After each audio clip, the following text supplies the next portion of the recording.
अभिनेत्री स्पृहा जोशी हिने तिच्या अभिनयाने चाहत्यांच्या मनात कायमचं घर केलं आहे. सुशील सुंदर सोज्वळ अशी अभिनेत्री म्हणून स्पृहा जोशीकडे आवर्जून पाहिलं जातं. आजवर स्पृहाने तिच्या अभिनयाने मालिका विश्वात तसेच चित्रपट व नाटकांमधून छाप पाडली आहे. अभिनेत्रीसह स्पृहा उत्तम कवयित्री देखील आहे.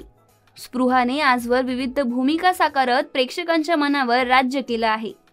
सोशल मीडियावरही स्पृहा नेहमीच सक्रिय असते. सोशल मीडियावरून काही ना काही खास शेअर करत ती चाहत्यांच्या संपर्कात राहत असते.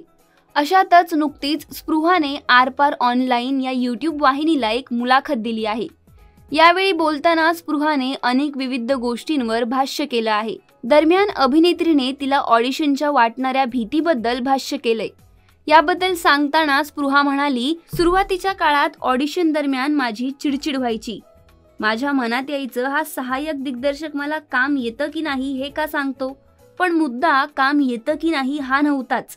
त्यावेळी माहितीच नसतं तू या लुकमध्ये कशी दिसत आहेस, भूमिकेसाठी योग्य आहेस की नाही, या गोष्टी समजून घ्यायला मला काहीसा वेळ लागला. यापुढे ऑडिशनबाबत बोलताना स्पृहा म्हणाली, पूर्वी मला ऑडिशनची खूप भीती वाटायची. आत्तापर्यंत ही गोष्ट मी फारशी कोणाला सांगितलेली नाही.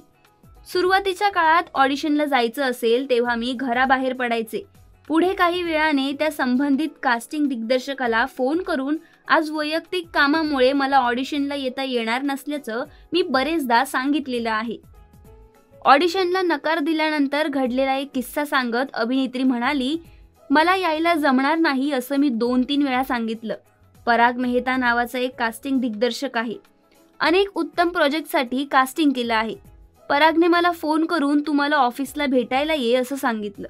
ज्यावेळी मी त्याला भेटले तेव्हा तो मला म्हणाला, आज तुला जाणून बुजून न सांगता मी ऑडिशनला बोलवून घेतलं, कारण ऑडिशनला ये सांगितलं असतं तर तू आली नसतीस. आणि मी माझ्या सहकार्याला देखील सांगून ठेवलं होतं की ही आज नाही आली तर यापुढे पुन्हा कधीच हिला फोन करायचा नाही.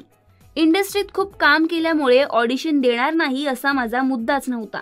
मला खरंच खूप ऑडिशनची भीती वाटायची. यातून स्वतःला बाहेर काढायला मला खूप वेळ लागला असं ती म्हणाली.